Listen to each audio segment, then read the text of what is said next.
Games. I am Frank Barbara. I'm the head of department for the MIS here at St.Martin Insitute, and I'm here to run off this event for this evening. May I start by introducing some speakers for tonight. I will myself be talking about the skills mapping for students to the computer games industry. And we'll look at some roles, what skills are needed and what students will get to get in those roles. Then we have Mr. Greg Lewis, who's currently a freelance lecturer and consultant in games programming in the UK. Who will talk about the global games industry and its impact on human capital requirements. And then we have Mr. Mark Verona from OIT, who will be will give us a pre-launch presentation of our Facebook real-time interactive game. Who will talk us about the ins and outs of taking a game to market. So kind of leaving it at home for when you are actually trying to bring in some cash out of it as well. Okay. So I'm starting off with this tour of a game studio. What are the functions of a game studio? And what skills and knowledge will each one actually require. Thank you.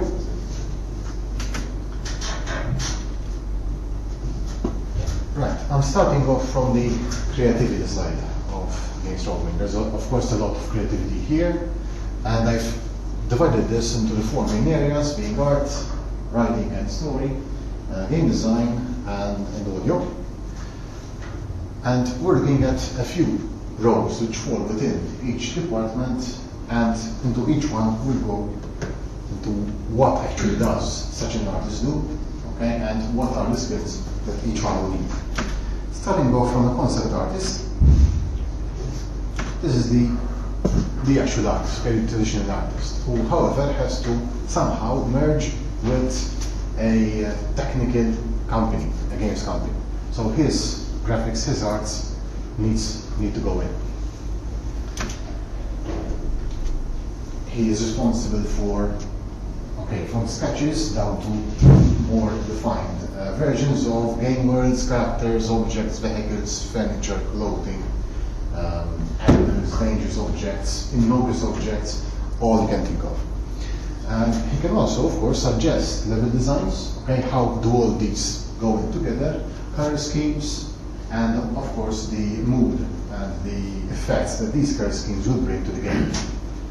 And also these initial concepts are very important because they will determine how they will look in the finished product thereafter. Some skills that even such a person needs is of course the ability to visualize perspective, and 3D representation, 3D space, a keen interest in the artistic side of life, such as design, architecture, even films. Films are quite a lot related to the computer games industry.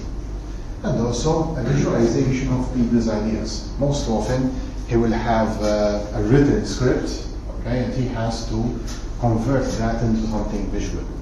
I remember a clip of behind the scenes of 2012.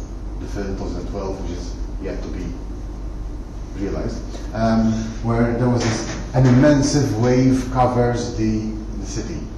And so, how immense? What does he mean by immense? How to make it so big? So that visualization aspect is very important as well. Going to the environment artist, here there's a big focus on the texture aspect.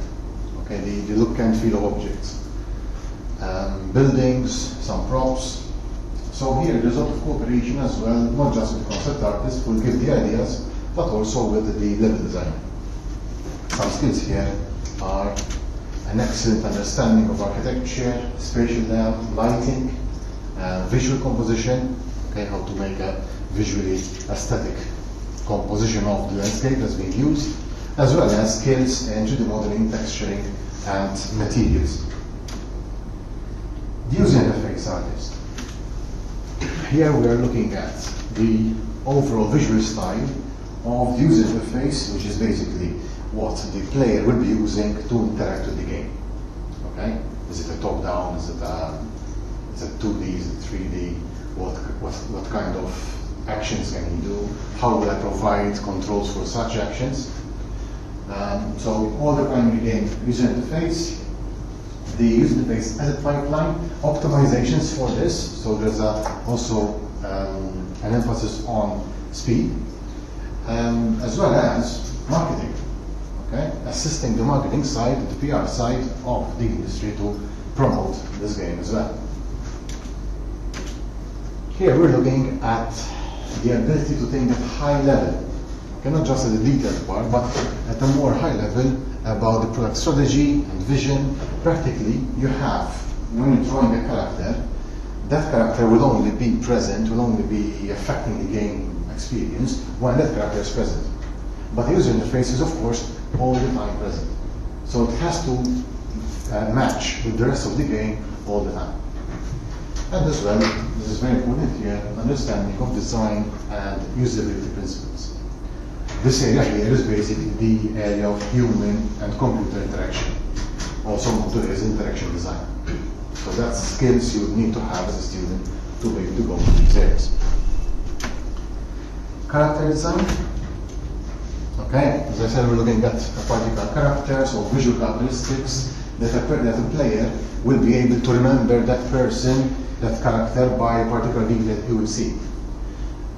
So conform with his appearance as well as with his history and with his role within the game. Okay, if you want to make a believable old man, he has to have something which will relate to his oldness.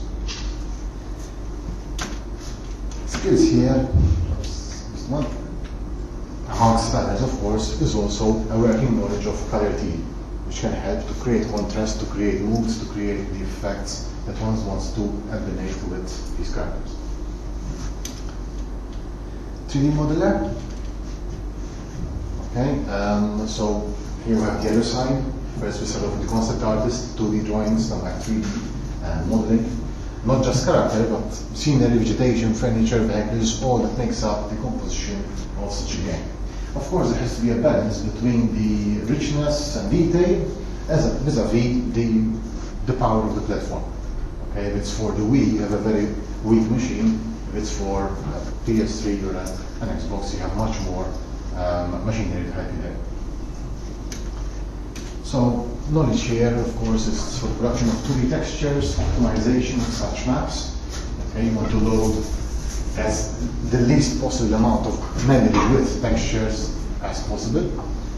And as well, when you have real-time game environments, then you need optimization. So understanding what makes certain processes take longer than others is a very important skill that you need to have. Okay, animations, animators, where you're trying to give life to the objects that your colleagues have created, define the movements, the behaviors. Okay, you might remember Yoda finally fighting. Okay, and the mismatch of okay, he's an old person, so fast in his fighting. That's acceptable in the lore, but is it acceptable in this story? Okay, so the movements have to belie the history and the character that's being linked to. And as well some familiarity with techniques provided by 3D animation packages. So certain skills here needed is the knowledge of traditional and computer 2D and 3D animation techniques, stop motion, flat animation, combining them to create computer animation with keyframes, tweening, interpolation, and for that as well, spatial awareness and the feel for movement over time. Why is certain interpolation technique better than another technique when you have curved motion, when you have gravity? Okay, so this knowledge is also important. Finally, the technical artist, that's the guy who knows more about the software. Okay, sets up, maintains the art production workflow.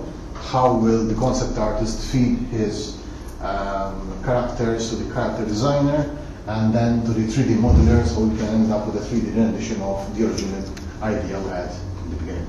So that's this workflow, this process is part of the duty of this technical artist, as well as which art packages and tools will be necessary for such a workflow. So here, knowledge of the hardware architecture is important, as well as understanding and using 3D graphic software. A small note, I am putting here only a small subset which is related to subjects that are being taught. Okay, so good communication skills is not something I'm putting here, but of course they are equally important. Okay, off to the writing and story part, the narrative of the game. A creative writer basically writes the story in a nutshell. But of course, modern creative writers have to also be a bit competent in the technological aspects.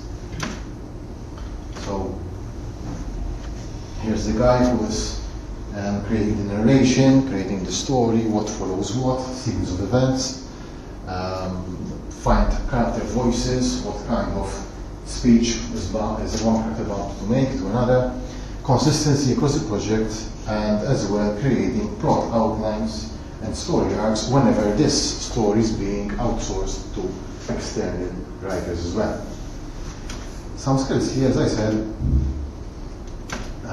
is of course familiarity with possibilities and limitations of current technology. A pet topic of mine, a pet example of mine is James Cameron and Avatar, where he had to wait 15 years to actually make the film. If who wrote the story actually thought of what was possible at the time, the time to market would have been much less. So someone who's writing must write in such a way that it is possible to give life to his story. Yeah. Also know how programs work. Okay, when visualizing a story, if he has an idea and he wants to convey to someone else, he'll be able to use some software which can visualize his ideas. How to craft side plots and puzzles into the main story. Understanding even fundamentals of programs in order to be able to sometimes even showcase new technologies. Okay, I can imagine whenever Kinect came out, Microsoft had already beforehand commissioned its writers, okay, you have to make some games which can use Kinect to a good way. Right? And we had Jungle Adventures and some others where the games actually involved, not only did not involve a controller, but made use of the freedom of not having that controller. So likewise, a writer should be able to keep track with existing technologies and exploit this technology within his stories as well. Okay, game design. Okay, game design. Okay, it's separate from art. It's not how the game looks, but how the game works. Okay, what's going on inside? What makes the game fun to play? And here again, we can look at three major areas. You have the lead designer, the game mechanics designer, the level designer. Lead designer, here we're talking about someone who must be able both technically and artistically. Okay, so not just a programmer, but he also needs some artistic side to him. And he's the person who basically holds the main vision of the game. He knows what the game is going to look like, he knows what the game is about, and he needs to guide the rest of the team into building such a game, making sure that everything fits in nicely and that there's no, aspects of the game which will not make the game possible by itself. And so as a lead designer, he is the main coordinator of the design here.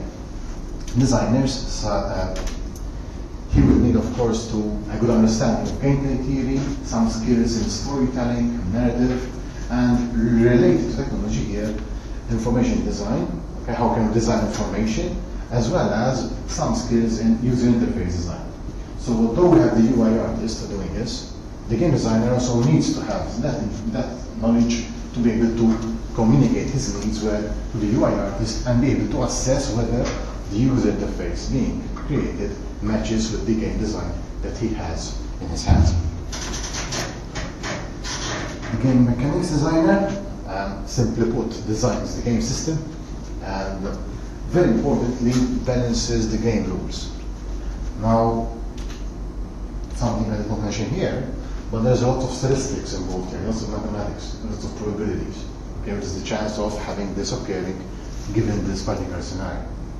So, based on those also, he's going to need skills in scripting and programming. Why? Because the game developers need to provide the game designer a way for him to manipulate the game. It's either going to be a text file where he can change the values within notepad, or actually be able to use a script language or programming language to modify the game mechanics within. Given that we're going to play this with rules, an understanding of rules-driven content is necessary as well. Okay, so there you go, probability, statistics, and so forth. Level design. So basically, we're putting the player, putting some characters, putting some monsters, some achievable goals within a context of a level. So where you place what puzzles you've got, what difficulties the player must face to achieve his goal is all part of a level design where you have to define what's going on in the game environment, what's going on in the missions, what needs to be done to progress to the next level.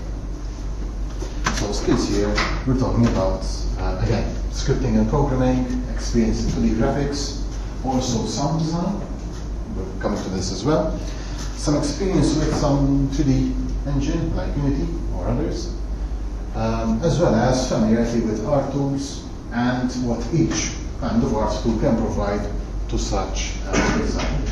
Okay, like texture, drawing, transparencies, and all this. Okay, going to the audio part. Now by audio, we're not preparing just for the soundtrack itself, getting music, but also for sound effects which create the aural ambient of the game itself. I remember one of the top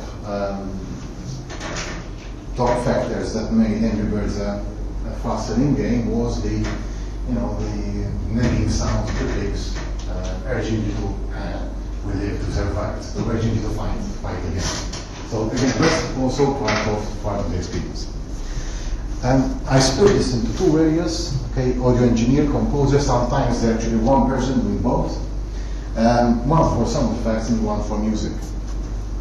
So the audio engineer will be synthesizing sound effects, so making them from scratch electronically, or sampling an actual sound effect and modifying it to some filters.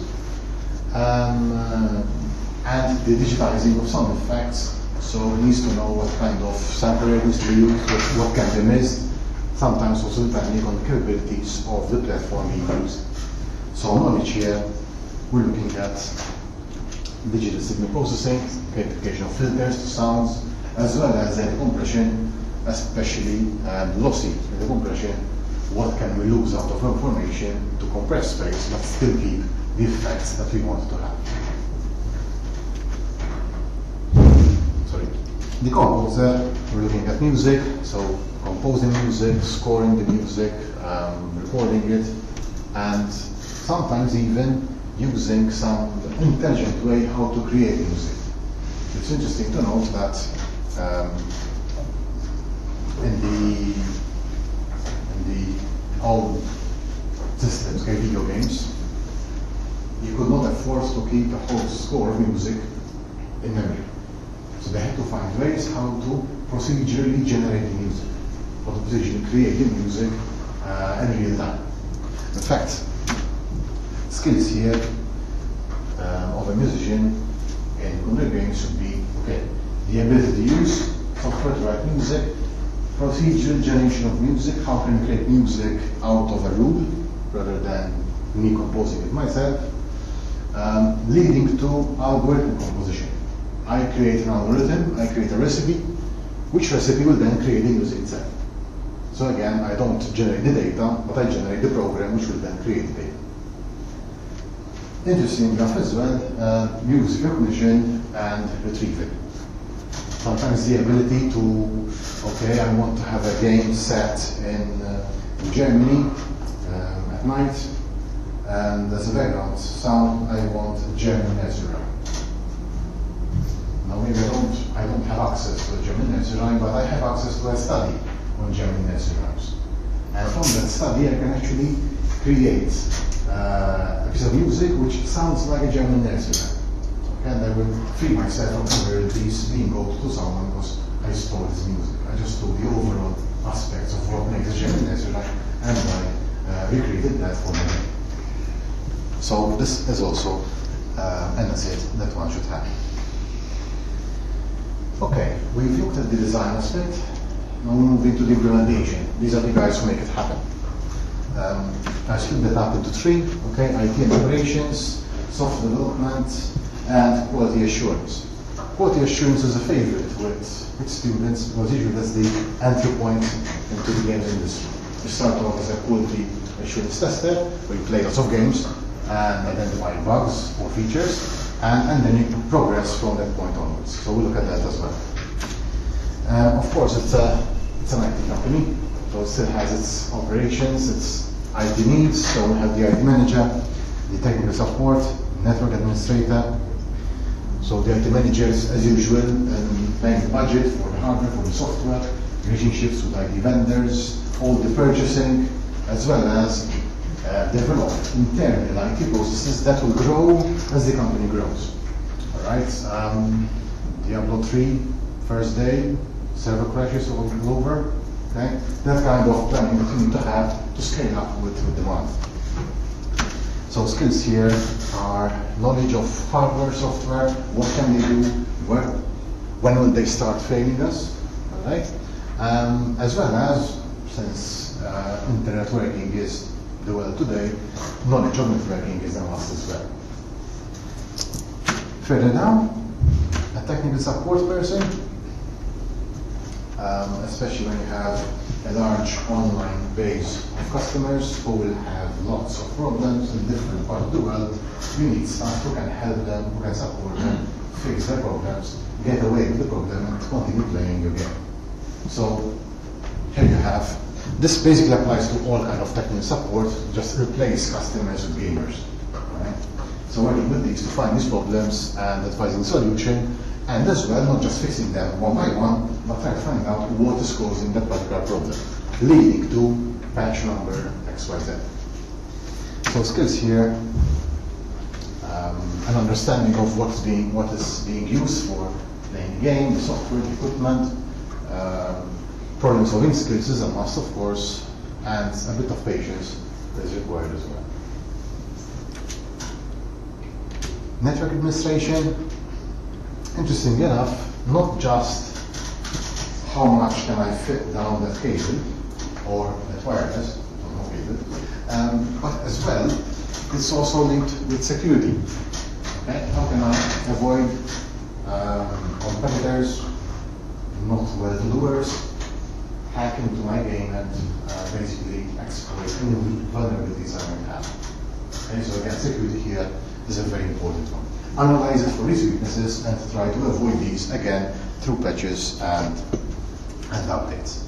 So topics here which are relevant is knowledge on enterprise networking, the way data communicates, and of course security in all of its aspects.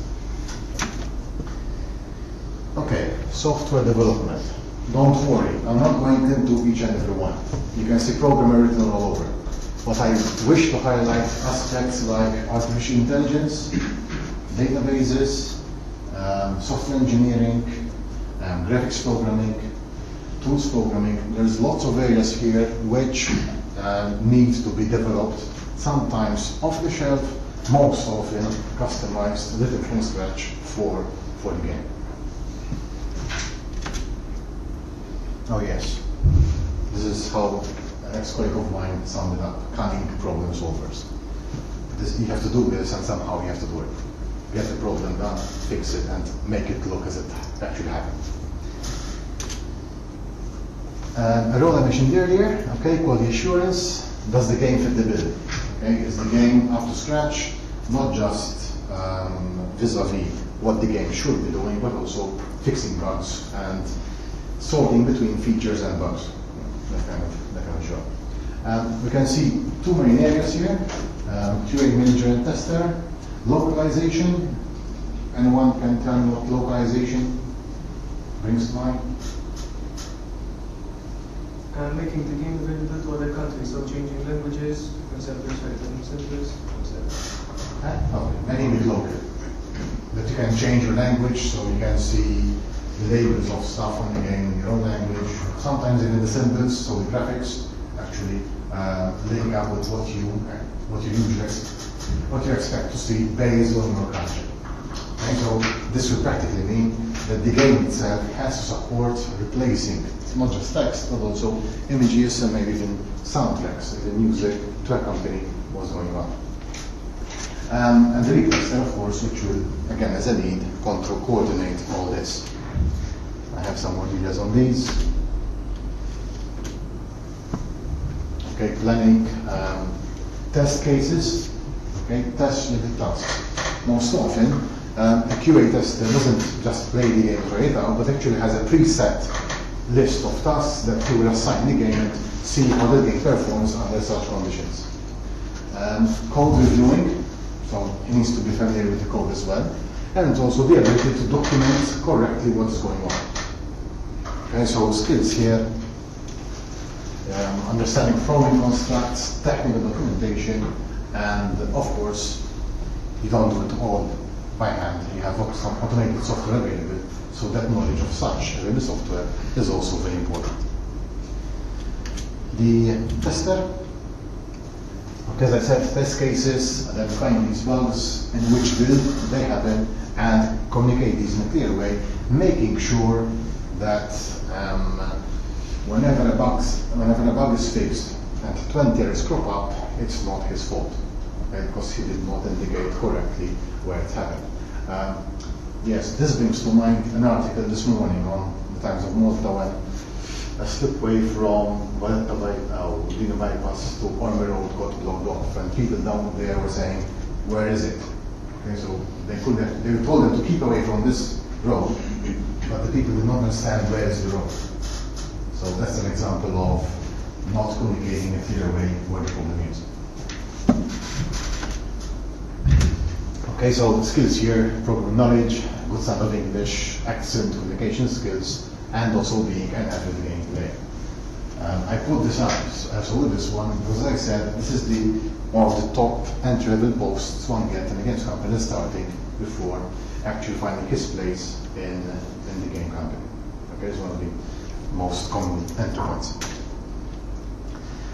Localization, we explained very well. We're saying creating custom content for different cultures. So of course you have the underling, the tester, and Donna who's managing all this, schedules with trash box to see they are addressed correctly. The lead tester, okay, making sure an effective testing process. You don't want your game to waste a lot of time in testing. You do want that to make sure it fixes all the bugs, but a programmer who's made the game, okay, come on, let's go on. No wait, you have to wait until it's tested all thoroughly. That's where the programmers take a rest, but actually they look forward to it finishing and they get the game out and start working on the fixes. So efficient, but also a cost-effective testing framework. A small mention of another aspect, which is mostly disregarded, but very important, is the other functions of the business which support all this. So we're looking at finance, we're looking at marketing, we're looking at human resources and administration. Okay? Unless you market your game, nobody's going to buy it. When the game gets bought, these guys get to rake in all the money, chase all the others, make sure any lawsuits are covered, etc. Human resources, if any of the guys up, you've mentioned above, gets a problem, we need a replacement, we need to train them, we need to get them back on board. These guys are there as well. Right, that pretty sums up my explanation of different roles in a games company. Usually you see you on 4, say, but actually you can see that there's quite a lot, quite a large amount. Of course, with smaller games companies, you get someone who will do much of these. Okay, you get a person who is the, I don't know, artistic and sound engineer, who is the game designer, and the writing and the creative writer as well. He's also doing some programming and managing the marketing as well. Okay? But roles are roles. They have to be defined, they are quite specific. Thankfully, you have people who have different skills, and that's can fulfill these within a company. I mean, because you're having 4 or 5 people can actually start making something interesting. Even one guy doing everything. Okay. Any questions regarding, I don't know,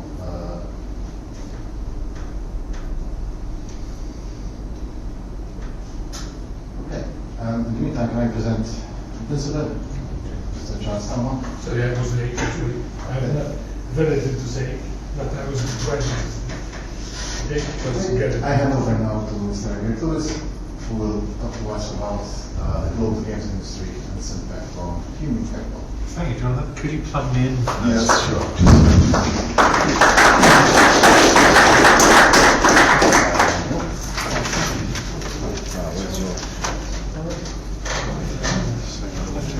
Okay, shall I move my step?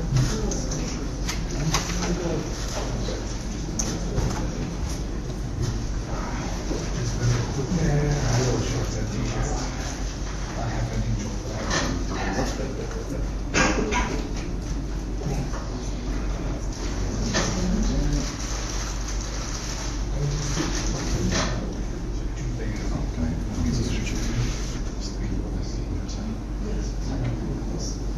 It's a negotiation right now.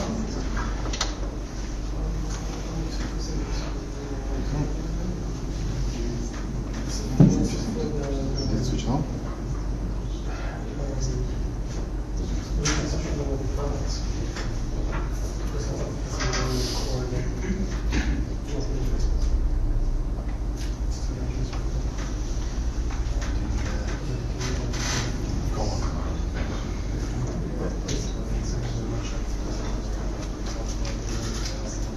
Right, can we hear me okay? I assume that's a yes. Well, thank you for that, Jonathan. I think that provides us with a good detailed start of what kind of stuff people end up doing in games companies. What Charles asked me to do is kind of take this from a slightly different perspective as kind of meat in the sandwich, having a middle presentation, and put this rather snappy title here of potential for Maltese and international individuals to join the games industry. What's the skills gap in human capital? Which sounds fab.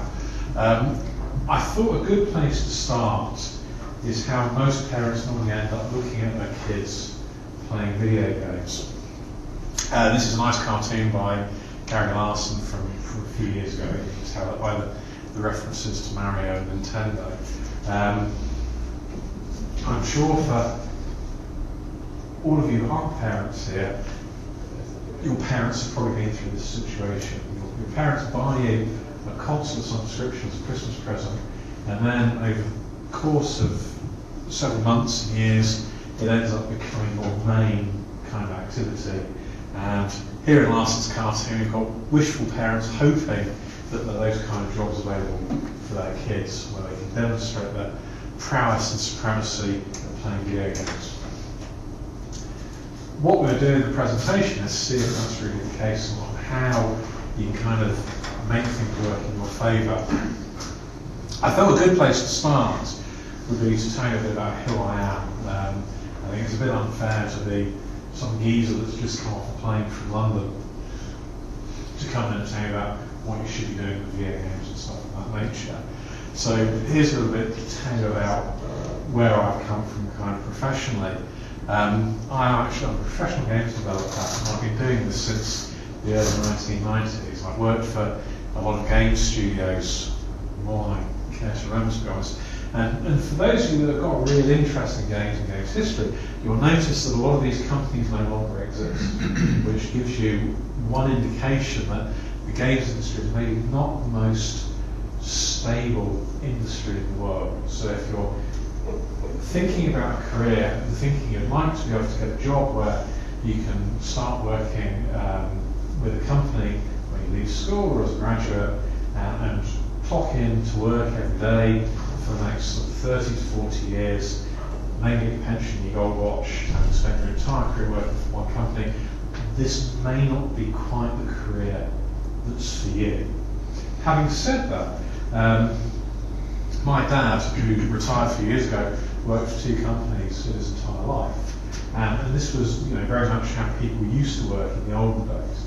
And I think it's fair to say that pretty much any kind of career that you have nowadays tends to be a collection of jobs rather than necessarily this kind of well thought out trajectory that you have from when you leave school. I don't know if that's any kind of resonance to anybody, but certainly back where I come from, it's very much the case. This is a rather large list township. I remember having a chat with my dad many years ago where I think I'd gone off to work for I think it was the 5th company, that's sort of 6 or 7 years after graduating. He said, look son, when I was your age, I've been with the Navy for 10 years. Because at your age, you just keep changing jobs. And you kind of go, well, I can't really help it if companies keep going bust. It's nothing I'm doing deliberately to affect them. It's just one of those things that happen. And you do find, if you read around in sort of games industry media, any kind of games industry websites, there's a lot of stuff about companies being very, very successful and making colossal amounts of money. So everybody's familiar with Blizzard and World of Warcraft, I take it. I take it as a yes. Blizzard went through a period where they were turning over $200 million a month in revenue. That's a lot of money. So you get massive levels of success in the games industry. You also get massive levels of failure, unfortunately. You kind of can't have one without the other. And I think as long as you're prepared to accept that to a degree when you move into the industry, it makes life a lot more bearable. So here are some games I've made. I'm sure you've all played them, they're all really good. That's great. Most of them are, in retrospect, kind of sloppy bit, but that's the nature of the beast. There's a nice variation there. A lot of the stuff I did in my early career, all of this, was all what we're going to talk about, which was the notion of box product, a physical game that you go off to a shop to buy and to play. These games here, these are all digital games. So these are games that only exist on a server somewhere. So if you've got iPhones, so you're used to buying stuff off the App Store, or if you buy games on Steam, or if you get games on Live Arcade, this provides us with 2 kind of diametrically opposed approaches to making games. Like I said, the games industry tends to be very volatile, so I found a good way to avoid some of that volatility is to do a lot of work in education. And that's kind of nice because it means I can tell and say how I'm giving something back to the kids, which is absolutely true. It's nice, I think, after you've been working in an industry for a few years, to be able to go back to people and say, hey, these are all the mistakes I made, don't make these mistakes. Instead, go and make different mistakes, and have a more varied experience. What's kind of nice with both of these hats is it's kind of on one hand, as a games developer, I can go off to universities and say, these are the kind of graduates we want for jobs. So graduates that are useful for the games industry. And then from an academic perspective, I can work with universities like St.Martin's to be able to say, these are how you should put courses together to be useful for students so they can actually get decent jobs. I don't know what the financial situation is for higher education in Malta, but certainly in the UK, it's an absolute disaster area. Recently, the government increased tuition fees to £9,000 a year. So it means now for students looking at doing further education in the UK, you have to take very, very serious thoughts about what you're going to do as a degree and is it worth doing. And kind of that means from an academic perspective, the courses that you provide for students need to be fit for purpose. It's not like when I went to university, when education was free, and you could go off to university for 3 years and have a wonderful life experience, and then worry about what you did afterwards. Nowadays, you have to be very kind of focused in terms of what you want to do at university and how to turn into some kind of career. And in the case of students inside the UK now, how it's actually going to pay off your massive student loans once you graduate. I've also done some proper work with real companies doing commercial consultancy. So I'd like to try and present myself to all of you here as somebody that's involved in the industry, has got some idea of what's going on. Whether that's the case or not is open to debate, but that's how I like to see things. Now, if we go back to the top, these are the two questions that come out from this blurb. It's kind of, what is the games industry and what do they want? Jonathan's already gone some way down the road to say these are the kind of things that people do in the games industry. This is how those different circles work together to make games happen. The second part of the question is, if this sounds like fun, how do you get into it and have a meaningful career in the games industry? What kind of career is going to be meaningful to you? So let's start off. Like I was saying just now, I want to look at the games industry. There's sort of two different approaches to making games. Whenever you do any kind of sort of industry analysis, as soon as you look into an industry, it's always very, very confusing. If you kind of compare this with car manufacturer, you can look at the car industry and say, well, it's a bunch of companies making cars. But as soon as you dig into it, you'll see that there are different companies that make different cars for different kind of purposes, different people. And it's exactly the same with the video games industry. So to make life easy, I'm going to look at two distinct types of production. The first one is box product, the second one is digital product. These are a bit washed out. Box products, as I said before, are games that you can buy in shops. I take it every smooth Assassin's Creed, a few mods. Call of Duty, a few more mods. FIFA, a few more mods. Excellent. I take it you're all keen football fans. I find it kind of, whenever you end up talking to students, it's kind of a 50-50. Half the time you get people that just want to sort of work around World of Warcraft and hate football. The other time it's kind of flip side, so I kind of like to know that this time around. This is can we make the room a bit darker, Jonathan? Here's a screenshot from Assassin's Creed 3, and hopefully once the lights go off, you can start to get an impression of what's going into a game of this nature. So Jonathan was talking about the roles of concept artists, texturing, and animation, character modelling, and things of that nature. This is the output. And the output of this game is very high quality. This looks like it could be some kind of anti-Toy Story type movie. Supposing that Pixar have come on, they said we hate doing all of that cute stuff, Toy Story, we want something that's hard and mean. That's the kind of thing you see as an output. If we look here at FIFA, this could kind of almost be a still from a football match. You're seeing it's the same kind of technical accents going into making this video game. The players look highly plausible. You can see here that all of the players are individual. It's not just, was it half a dozen mannequins that all look the same. Any Man City fans? Good. Excellent. Any former Arsenal fans? Or is that not your way? Is it all Serie A? More around here than Premier League. Okay, well, this guy actually bears some relationship to Joe Clark, the goalkeeper of Man City.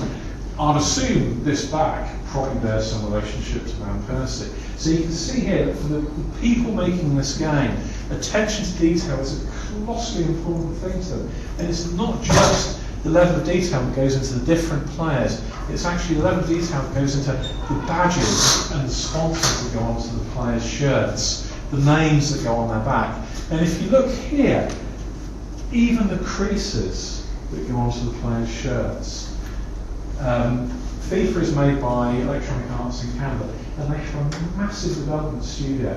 And all that development studio does is make this game. So hundreds and hundreds of people, year in, year out, crank through and make this game.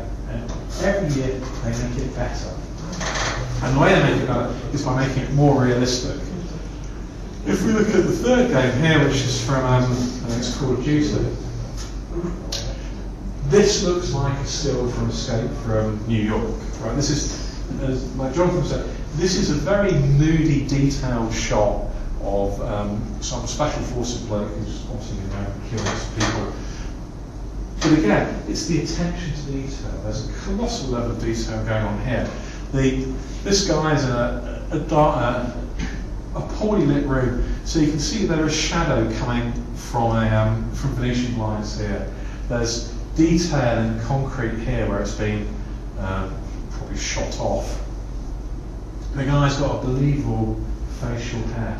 This is all about absolute quality and making the games as believable as possible. And everybody that works in the studio, the roles that Jonathan was talking about in terms of the creative side and the production side, all work together to make this the most believable, playable game it possibly can. It's the same for all three games. And what we find is for companies to work in that way, they need to recruit certain kinds of developers that can work in certain ways to make that kind of stuff happen. What you can say about these box products is, I've said that they're lavish games. They tend to be technically very demanding in terms of the kind of code that's driving the behaviour of the players, how the baddies that you're playing against will attack you, how things like physics work in the game. So when you shoot somebody, they don't just fall over and die, like so knocking over a grandfather clock. Their arms will splay around using real physics to do ragdoll behaviour. These games are full of that kind of stuff. What you tend to find as well with these games is that they are all big franchises. The three games that I spoke about are not brand new games, or they're not brand new properties. Assassin's Creed 3, FIFA 12, and was it Call of Duty 2, or Spec Ops 2. So these are games that are what are known as franchises. They're brands and very available and understandable to people.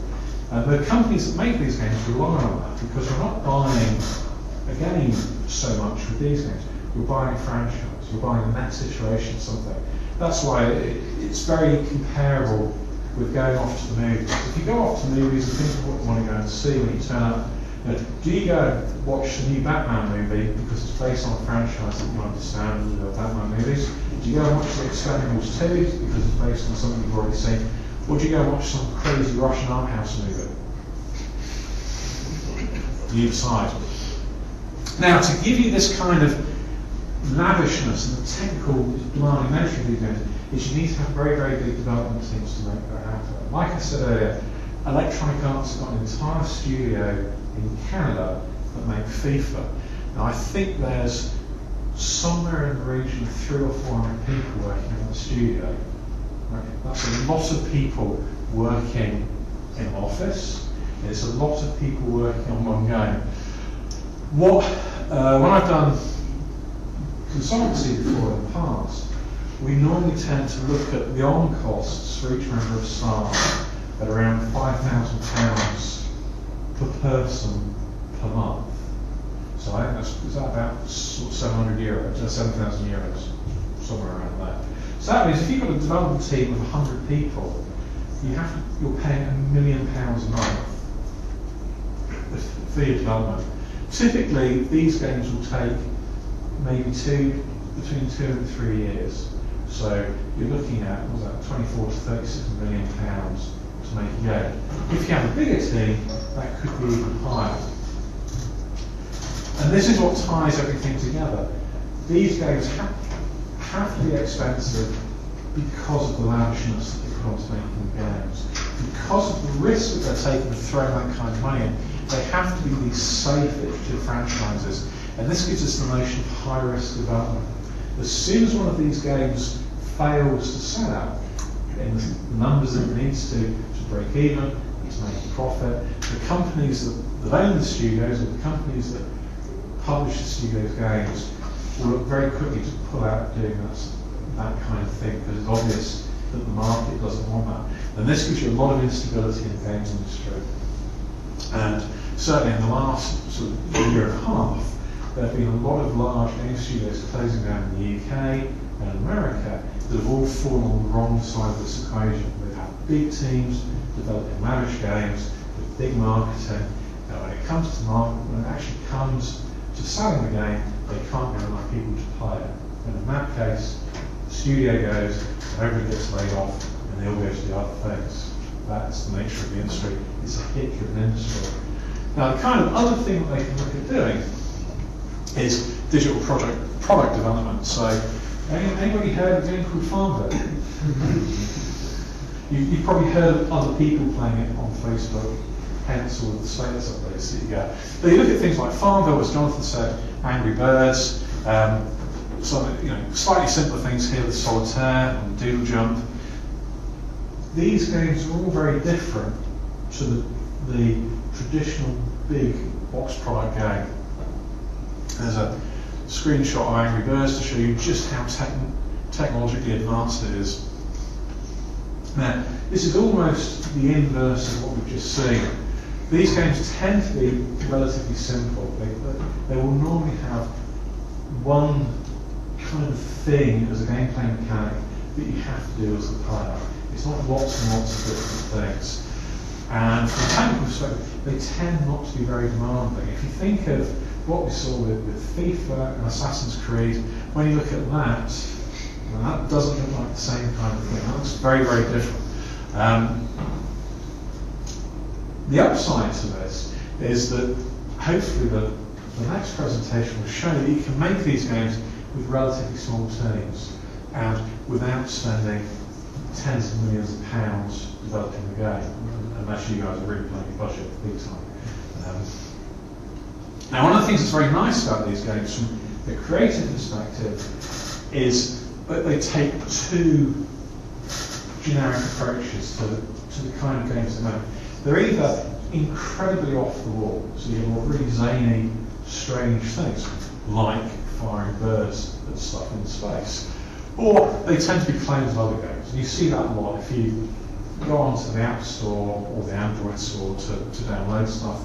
You'll see a lot of things that are like Angry Birds, a lot of things that are like Minecraft, and so on and so forth. But what's nice with this is this is low risk development, because you're not spending a lot of money at doing something. It doesn't matter too much if it doesn't work. The company that made Angry Birds, I think that was their 35th game that they made. Right, the other 34, nobody ever talks about that because they didn't make tens of millions of pounds of profit. Everybody talks about Angry Birds. So this is kind of like, this is like buying lottery tickets, right? You only have to win the lottery once. Right? It doesn't matter how many weeks you fail lottery to get one ticket or one number. As soon as you win, who cares? It's easy street. And that's what the guys behind Angry Birds and behind lots of other high-grossing games have found with digital products. So that's what I think the two extremes of the industry are. The next thing to say is, what do they want from new entrants like yourselves, apart from a drink of water? I've put together this easy-to-read table. We'll go through it. I can use all of Jonathan's presentations, a nice preamble for this, so it gets around a lot of the issues. But by and large, I think when you're looking at the kind of jobs you can go into in the games industry, it normally boils down to these four broad areas. So the first one, programmer, the people that write the games. Is anybody here from a programming persuasion? Excellent. This is the right job. Okay? I have to say, programmers tend to be the best paid of all people working in the games industry. They do the most interesting work and they get the best rewards. I was a programmer, so I'm not the least bit biased, okay. Now what's kind of nice about this is a few years ago, I spent a load of time at Goldsmiths trying to build a portfolio of games courses for postgraduates. And part of that process was going off and talking to a bunch of developers in both box product and digital product about what kind of stuff they wanted from entry-level development, entry-level graduates. And so what I've done, I basically used that to set up this table. So this is pretty much from the horse's mouth, hopefully. So, if you think about box product games first, the programmers, most of the people I spoke to turned around and said that they wanted people with numerate degrees. And that tended to be maths and physics were the most in-demand things they're after. Because if you think back to those screenshots, this is all about super technical excellence. Right? It's about making absolute rocket science in video games. And they tend to regard maths and physics over computer science. Because the argument they have is that they could teach people to program more easily than they could teach programmers to do maths. I kind of think that's sort of a bit dubious, because when I was recruiting programmers, when I was making box product games, computer science was normally a fine place to go. So, put that in the mix and see what comes out. With box products, C++ tends to be the dominant programming language still, and games companies, I know Jonathan was saying from the business support side that the human resources like to train people up. However, you find development people find it a lot easier if new recruits can hit the ground running. So, going for jobs as a games programmer in one of these companies, it's a good idea if you've got some background in C++. One of the nice things is obviously, even if you're doing a course that doesn't teach a great deal of that, there's a shed load of stuff on the internet, so it's quite easy to Google C++ and get stuck in. One of the things you find is if you seriously want a career as a programmer, a lot of what you're going to end up doing as part of your career is solving novel problems. So if you can come along with an approach where when somebody says, how do you do this? And it's something you've never done before, you don't sit there like a lemon, you go, I'll have a look on the internet and see what I can find. So that's sort of self-motivated, self-starting approach. And now's a good time to start it rather than wait until you're trying to get a job. The other things that always come out is a love of games. It always makes me laugh that games companies will always want people that are interested in making games, as if that's kind of highly important. It sort of helps, because I think if you can come from a background where you play games, you kind of know roughly what kind of stuff people are after.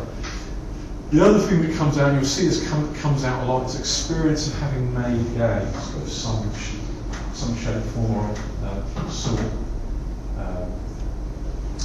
It's nice if you can walk the talk to a brick, even if the games you've made aren't fantastic.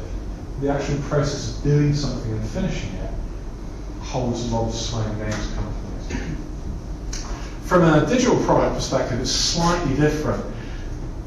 Because digital games tend not to be quite so technically excellence driven as box product, you find that the people recruiting programmers tend to look for sort of slightly broader and more rounded skills.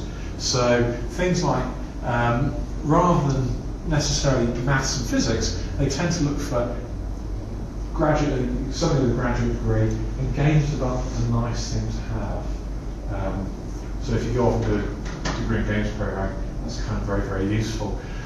There's a broad use of languages. So if you've done any kind of development where you're playing around with doing things in Flash or ActionScript, or doing stuff in Java, or anything, right? It's all good stuff to have. And again, experience of developing software, this is something we have to actually walk and talk. It helps you so much. From an art side, on box products, the thing that's come out over and over again when I've spoken to art directors is step back a bit, is anybody from an art side, drawing and painting and stuff of that nature? Well, we've managed to really appeal to a lot of them. Okay, for your benefit then, for working on box products, what art directors really like to see is people that have come from a traditional art background. Yeah? people that can actually draw, and draw things in perspective and in proportion, and work properly with colour balance, and like Jonathan said, with colour theory. What always seems to come out from these discussions is that the art directors just turn around and go, we can train somebody to use a modelling package, but we can't train them to be artistic. Right? They have to be artistic to start with. So if you're thinking about a games route on box products from an art side, I think any kind of traditional art route, and that tends to be things like fine art practice or illustration, stuff of that nature. So much more so than going off and doing a course on 3D modelling. From a digital product perspective, there seems to be a lot of the same stuff coming across, though it's slightly broader. One of the things you find with a lot of digital games, a lot of games you see on the iPhone and such like, is they tend to be very strongly driven around 2D. It's all about sprites and character animated textures and things of that nature, like Jonathan was saying. So having good 2D ability, being able to do illustration, graphic design experience, having some kind of experience of working with Flash or something of that nature tends to be very, very useful. Now the real kicker. I take it everybody else is interested in games design. Or is everybody else just not prepared to make a decision at this point? I like it, sit on the fence, it's a good place to be. Design tends to be a specialisation that really appeals to a lot of people, because I think you find a lot of universities advertise games design as being the driving seat of making games. And certainly for the game director, it normally is. For everybody else, it isn't. So what you tend to find a lot of the time with games designers' roles is there isn't a specific degree they want people to have. When I've interviewed creative directors, they normally not turn around and say, we expect people to have a degree in games design or a degree in this or a degree in that. They kind of go, it's handy if they've got a degree because it gives you a nice level of education to work with. One of the things you don't necessarily see a lot with degree students is they do have a ability to put arguments together coherently, which is what you spend a lot of time doing as a designer. You have to weigh up doing one approach or another approach. You might just go, we need to do this approach because it's the best, and the other one's rubbish. And it's a bit more reason than that. Generally, games designers will end up doing level design. So if you've got any pretensions about becoming a games designer in a large company, it's a good idea to have some experience of designing levels. And that generally tends to be things like building levels for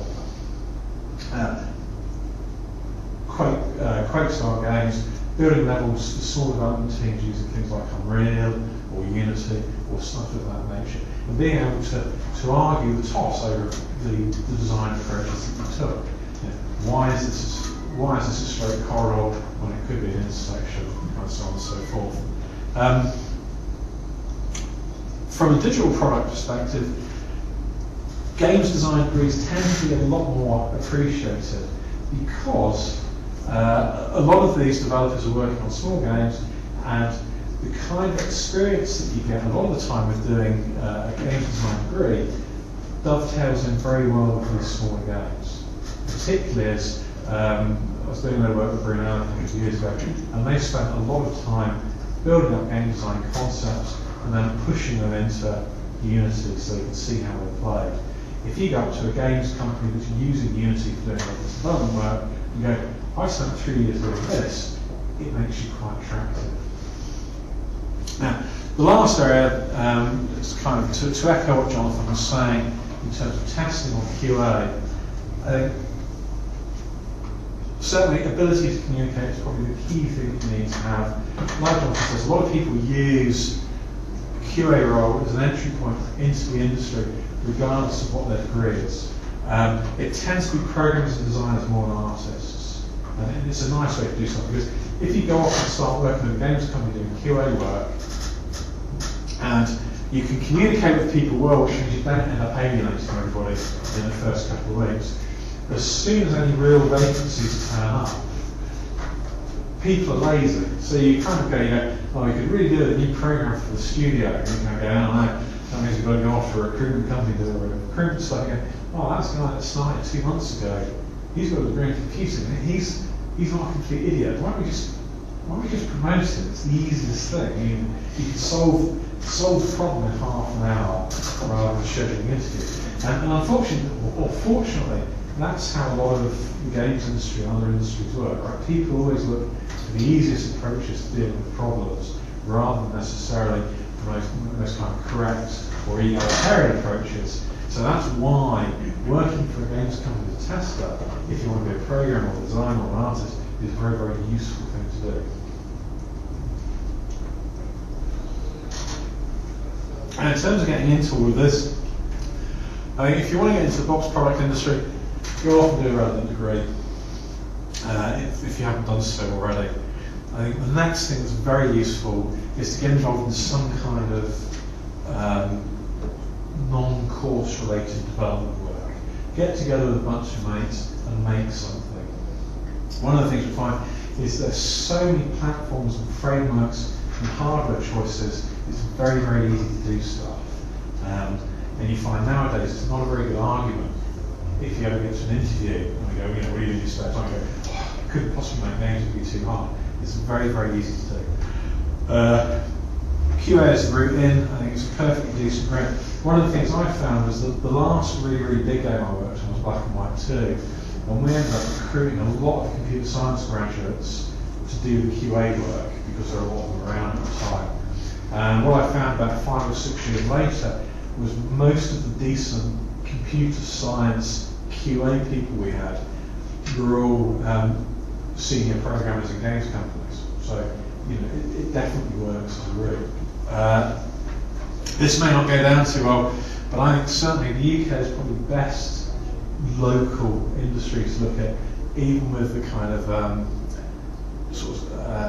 problems that it's got with maintaining large studios at the moment. The nice thing is on the other end of the 3-hour plane journey, there's Microsoft got 3 studios in the UK. Sony have still got 4 studios in the UK. There's a lot of large independent developers in the UK, and because they tend to be, they're all box products, they tend to look for a big roster of staff, which means they need to have a lot of entry-level staff working for them.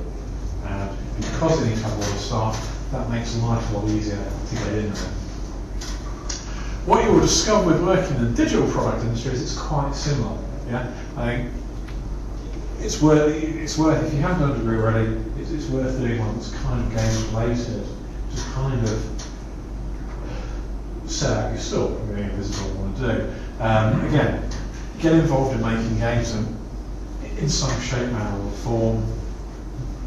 Look for QA jobs. I think things are a bit different here in terms of where to work. Because of the nature of digital games, in fact they are relatively cheap to make, they're relatively low risk, there are a lot more opportunities around, so you don't necessarily have to fly to the UK to do this kind of stuff.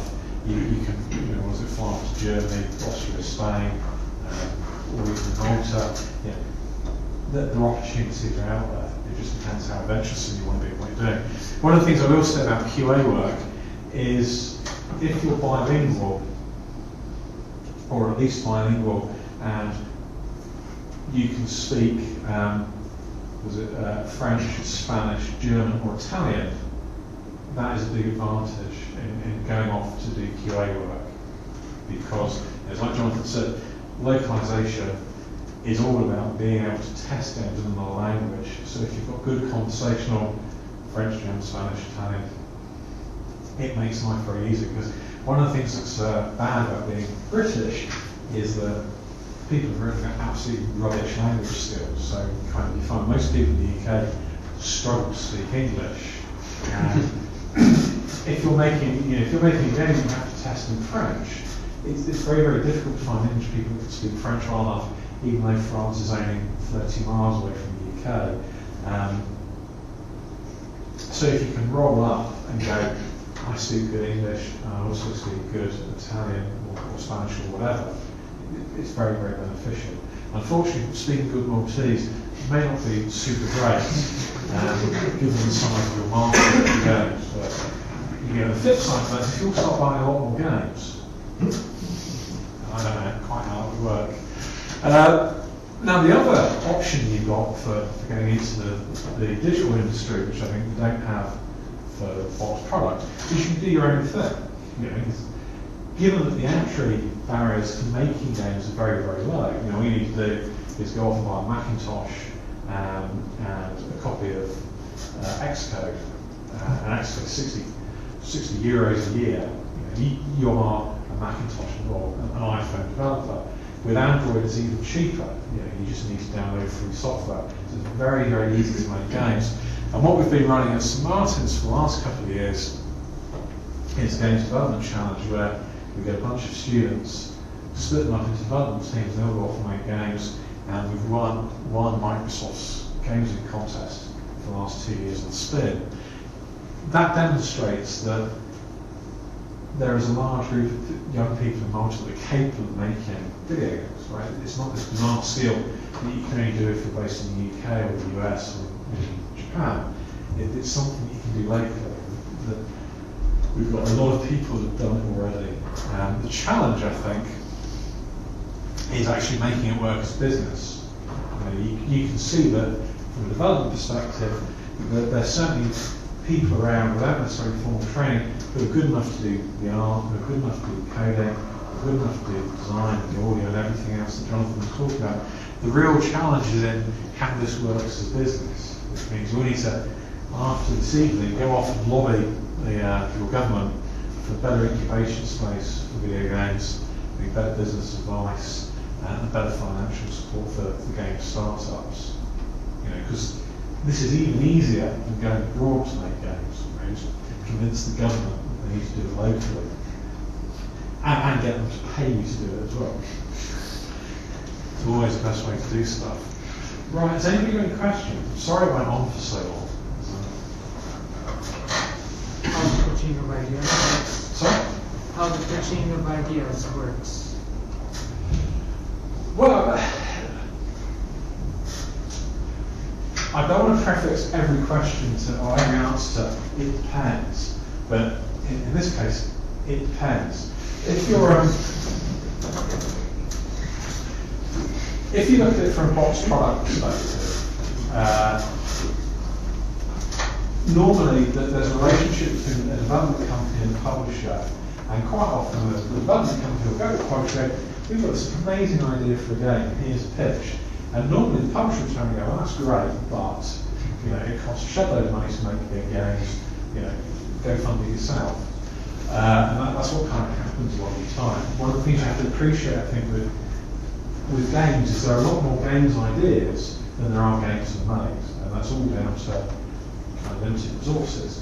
Now, if you kind of flip it the other way around and look at it from a digital product perspective, the only thing that's stopping you, the things that are stopping you from taking games to market for the iPhone, for Android, or for whatever other platform you're thinking of, is basically getting a bunch of people to make something. So if you're sitting here going, "I've got 3 great ideas for a game, all I need is somebody to do the code and somebody to do the drawings or do whatever," then it's a case of finding people to fill the gap and convincing them that they need to be working with you on what to make it, and they go off and make it. Because let's say you're working for a company and you're just doing anything, and suddenly an idea pops in your head, and you work on it at home, like you just write the notes, and so slowly you have this idea being built up. Eventually one day you want to pitch it, so you just say, "Listen, I've got this idea," and you just give the papers and you work it out. Well, look, one of the things they did at Lionhead after I left, which you see with a lot of companies now that work in the creative space, is you get to a point where you go, "Hey, everybody take a couple of weeks off and go and make some prototypes, go and make some cool stuff." And so we'll go off and do that, and then at the end of that, you go and hire at the theatre or something like this, and the people will go off and present what they've done. And when Lionhead did this last time, a friend of mine turned up with a prototype that him and a bunch of his mates had written for a Connect-based Kung Fu game. And Peter, the bottom line, he said, "Oh, it's actually fantastic, we'll see what they can do with this." So they hawked it around inside Microsoft, and the product commissions at Microsoft said, "This is a nice idea, but it's not something we want to do, and you just haven't got the money to do it." So what they ended up doing, the guys who pitched this idea, was they all quit and started their own business to make a game. And that's what they've been doing for the last 2 years. So I think one of the things that's worth thinking about with ideas that you have is how much time and effort do you want to put into making them? Is it something? I think one of the things that's nice about a lot of the work you can do with casual games or digital games is you can make things over a relatively small time frame. And one of the things we see a lot with doing the games development contest here is that the teams get 6 months to make something, and at the end of the 6 months, by and large, you've got things that work, things that you can market. Or would you want to spend years and years making something? If you go off and have a look at the indie game movie, 2 of the 3 teams that they deal with that have spent forever and a day making stuff. They just look completely knackered the whole time, but they end up making nice products. I think just to add on to this, Eric, basically you can say that ideas come a dime a dozen, okay? And although I don't agree with it, actually just yesterday I kind of stumbled across a photo that a former work buddy of mine had posted, and he's the lead designer at Big Point. And it was his trash can saying new game ideas. And actually I felt that was very sad, because in itself, if you think about it, I think he meant it jokingly, but if you think about it, what it really means is that the biggest capital in the company is not seen as such anymore. Because it's actually, anyone can come up with a really good idea, and I've seen it happen. And it can turn into something really great. Now, the problem with it, though, is that you have to convince the people to give you the money to do so, no matter if it's internal or external. If you're working for the company or if you're approaching the company. No matter what, it's just going to cost money, time, effort to do it. And that's really the big point, and that's where it usually stops. So if you have something, you're writing a script or something now, and you're hoping to approach a company and actually kind of get funded with it, forget it. Basically, forget it. If it's a really good idea and you can drive it along the more independent road that Garrett mentioned, totally do it. Because you may be the next, I don't know, Angry Birds, whatever, right? So if there's an idea now, it won't work in the future, you're saying? No. I mean, good ideas usually don't, wear off unless, like Connect or something, where something new is introduced, it's a new technology, something really cool comes up. But generally, if you have a really good idea, you can also just put it in the drawer and let it rest there for a year. Maybe even add to it continuously, just kind of develop it along the road and work for a company, go into a company and just continue doing it. But another important thing I've found out with ideas is it's actually really good to discuss ideas. Don't just keep them to yourself. If it's something totally unique, absolutely unique, and nobody will ever come up with it, but again, it's good to have someone to discuss ideas with and to add and contribute to the design. And that is something I've seen time and again happening, where people just sit on their idea and no, I can't tell you. It's really awesome. I can't. We did have that last year with the when we I'm worried that might happen, something like that. But when we ran the game development contest last year, we had kind of the first pitch to all of the candidates. And one guy came up to me after he said, "I've got this great idea for a game, but I can't tell anybody about it in case they steal it." And you go, well, it's going to be very difficult to do anything with it if that's the approach you take. I think you have to, next right, you have to appreciate that ideas are quite cheap. Although, when you have ideas about making games or doing anything, they feel like the most valuable things in the world. They kind of really are cheap and easy to have. The challenge is always being able to take an idea and to turn it into something. You know, you can turn around and go, I'm going to be a really cool idea to build a spaceport in Malta. Just think of the tourism, you know, it'd be fantastic, you know. It makes us all billionaires, right? That's an idea. The effort it takes to realise that, you know, is absolutely colossal. And if you go and have a dig around on YouTube, there are a lot of really nasty animations doing around at the moment. I think there's a load of stuff with current technologies, but it's where you can take bits of text and animates it into a scene. And there's one about a guy who wants to be a games designer who's going, well, it's a really cool idea. And there's another bloke who's going, you know, there's no such thing as cool ideas, blah, blah, blah. And what you find a lot of the times, whenever people talk about this great idea for a game, as soon as you go, okay, what is it? They go, well, what we do is we take World of Warcraft, but we set it in Formula One. And they go, and that's my great. And you kind of go, that's a really bad idea. Just go any further. That's why Nick's saying, you know, it's good to have talking about ideas. And what I think, you know, one of the things you find in kind of creative society within studios is it's very, very beneficial to have a bunch of people that are creative that can actually share their ideas, because what you always end up finding is the examined idea becomes a lot better. It's something you see a lot with Monty Python. One of the things that's nice about Monty Python, because they're all quite old, they're all written their biography, they're also biographies, and a lot of the time they're talking about the creative process of how they made the TV programs they made. And by and large, they all turn around and say, I'll turn up with what I thought was a really good idea, and the rest of the team would kick it to pieces, and then from the wreckage of that idea, something really wonderful would grow. And I think it's what you have to appreciate with being creative and having those ideas. It's very cheap and inexpensive to go through a long process of grinding those ideas and making them better and pushing them in different directions to get something which all of a sudden, you know, not just you, but a group of people turn and go, you know what, this is a really cool idea. You know, stuff went for the government to pay us to make games. We're just going to quit our jobs. I'm going to live on beans for 3 months and we're going to make this game.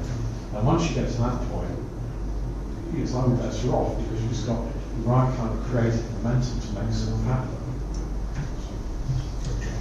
Thank you, Kevin.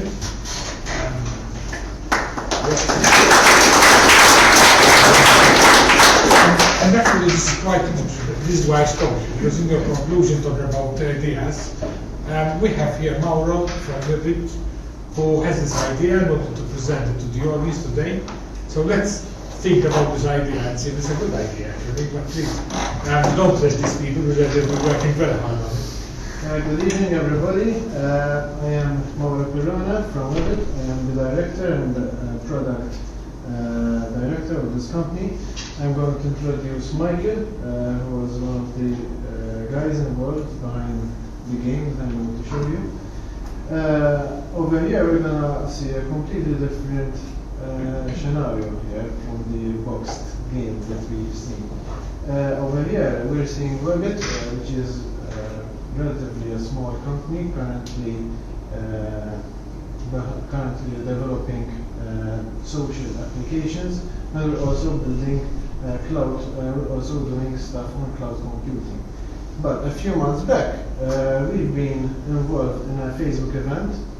It was in London, and since our experience and expertise in social applications, we attended for this event that we had to create a social application. And one of the most popular applications that you find on Facebook are actually the games. And we created a prototype of this game, and we competed against some other companies. There were like 10 other companies, and we ended up winning this event with this game that we created. It's very simple. The focus of the game is on the social element. And the social element is not just sitting on Facebook and playing, it's actually interactive. And this is what makes our game a bit different. Now, if you're a bit tired, I'm going to try to wake you up now. I need 4 volunteers. I have some toys here, and they're going to participate in this game? Who's gonna try it? Anyone? Yes. Okay.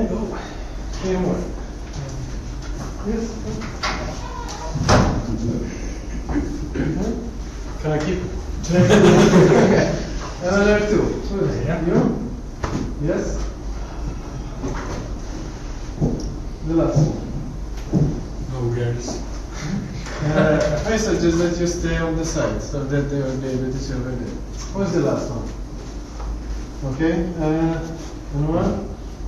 One more, come on. Come on.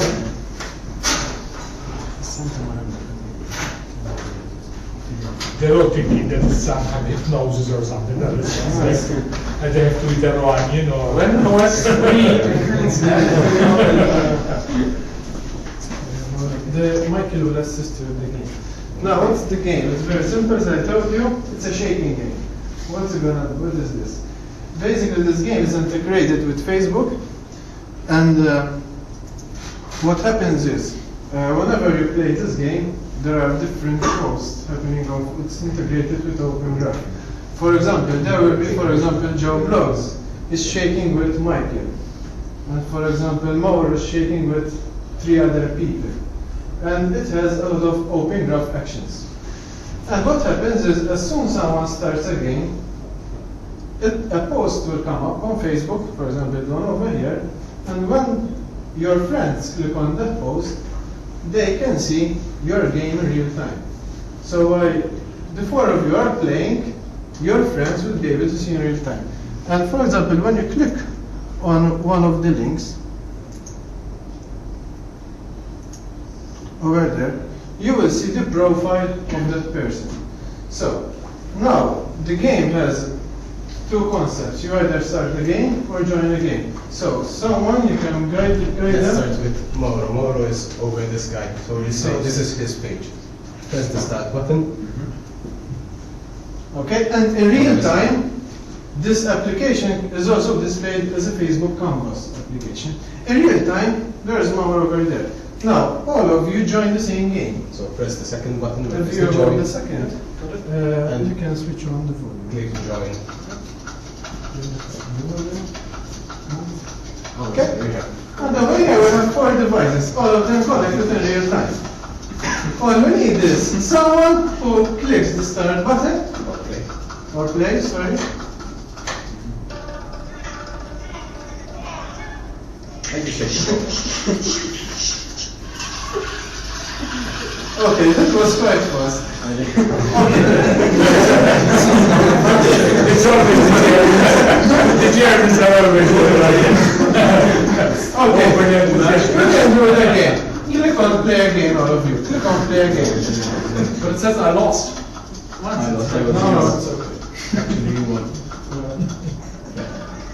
That means it just inspires me to be faster. Okay, yeah, I can't check it. You're not the So there was Joe who was doing that. So what's the concept behind this game? It's very simple. It's the focus in social element and real time. Again, the game is not yet launched. We have some minor tweaks that we're still doing, but as you can see, the focus is on the social element. And whenever you play, you have these posts coming up on Facebook. And it has also, for example, it's not also only in real time. So what happens is, let's say I want to play with Michael, but he's not online right now. The game has an element of push notifications. So I can send a push notification, and he will receive, Mauro wants to shake with you. Okay. You can either join the game right now, or it could be that he will play later. So basically, he will play against my own game simulator, against my own speed. So it has this element of challenges and real-time gameplay. The game has also different levels. So over here you've played the 25 shakes game. Actually it was quite fast. But there are multiple levels, and we've included some gamification and monetization behind these levels. So for example, to upgrade to the 50 levels, you need, for example, to recommend to friends. and there are different levels. And eventually, this is our first application, this is our first game that we're doing, and we aim to tap into the social games market with this game. Eventually, we have more ideas which are targeted eventually how to actually make more money from this game. And the focus here again is on the social element behind this game. It's completely different from the console games, but this is something that a person who has experience in IT, a person who has attention to detail, a person who, for example, is willing to create a social application, it's something that you will be able to create. Over here, we're not using C++. This game has been created totally in JavaScript, and it's something that it's something different. Now, behind this game, there is also the idea of how. Okay. Thank you. Thanks. They're all waiting for the bouquet of flowers. That's it. Thank you. What's the achievement? I need the achievement.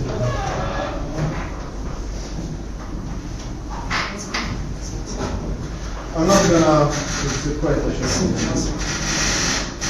One of the personal tips from our experience from creating this game is the actual roadmap to put this into market. One of my suggestions is, even when I spoke to many people with Facebook, one of the things that I like is the simplicity and the differential factor. This is the key concept here, especially with social games. There are so many games that when you look at the team behind this game, for example, maybe you've heard about St.Martin. They have approximately 10 million active users. There's a newcomer right now, numbers together. These are simple games to this level that they are having a lot of active users and they are generating a lot of money. And over here I'm showing you another style of games. Any questions, everybody? I'm curious, how the money is made? This application is available on Facebook. I'm assuming it's free for the users to Yes. download. The money behind this game is that actually not for this game, the money behind almost all the social games is that they have what are called the free levels. And then eventually you can, for example, buy coins to, for example, buy more levels or to unlock something. This game attracts the masses. So, for example, from out of 1 million users, you could possibly have 5 paying customers. And also statistics show that iOS users are actually the more paying customers than the Android users. So they attract the masses. So you have the free version, and then you have the paid features or superpowers. You have these extra features. And this is what we're gonna have. We're gonna have extra features that are sort of like limited to certain players. And they are limited to the paying users. And this is actually the business model behind many of the social games. How do you market the game? Okay. One of the advantages of using Facebook is that it lowers the marketing cost. Whenever you play, for example, our game, there is a huge viral loop behind the game. So whenever you play between 2 players, you have post on Facebook an open graph action from those 2 players. If you play against 4, you have times 4. And if each player has, for example, 500 friends, sometimes even more, you can see the potential of the viral loop. And this is one of the tricks, how to lower the marketing cost in these type of games, is to use social channels, such as the open graph, so that you would be able to engage new users. And this is why we've created this website, because nothing was going to work if we just had players just shaking. But by having this website, you're gonna attract new users and encourage them to install the game. So it's about having a loop. Even to unlock certain levels, you have to either buy something or recommend to friends or do something which encourages the value, increases the value loop. Also, for example, in our game, again, to increase the viral loop of the game, it is also possible to play with people who are not members of our game. How is this possible? What happens is, let's say I want to play with Jane. Jane is my friend. She's not a member of Facebook. She's not a member of Share with me. What happens is, I play the game normally. At the end of the game, I send the challenge on her wall. What happens is that's free marketing for us, the players doing the marketing, and there's a potential new user.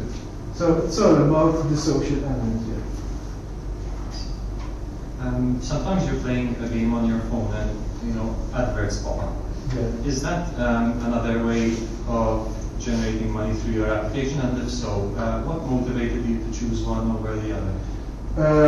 Yes, that's an option that you can have to have adverts. It's because that our ideas, our business model behind the upcoming features, we think that they are more powerful than the ones you're using.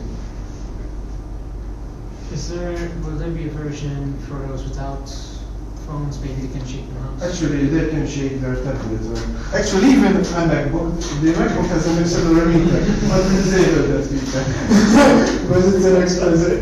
In fact, in the terms and conditions, we have a disclaimer. We recommend that you do not play this game because they could actually break the device. Any more questions? Yes. How many people were involved in the development of the game? Okay, behind Rabbit we're a group of 6 people, and obviously there were different people involved behind. Over here we've created a time-wasting server. It's actually a shaking server. There was the guy behind the user interface. There's the guy behind the server, the sound. So we're a group of 6 people. And how long did it take approximately? We've been doing this since March. And it's not finished yet, is it? Basically, there are some glitches, but right now, actually, we're waiting for the approval from Apple because they have a long progress. But the game is in its final state. Okay. And that's it. Thank you for your time.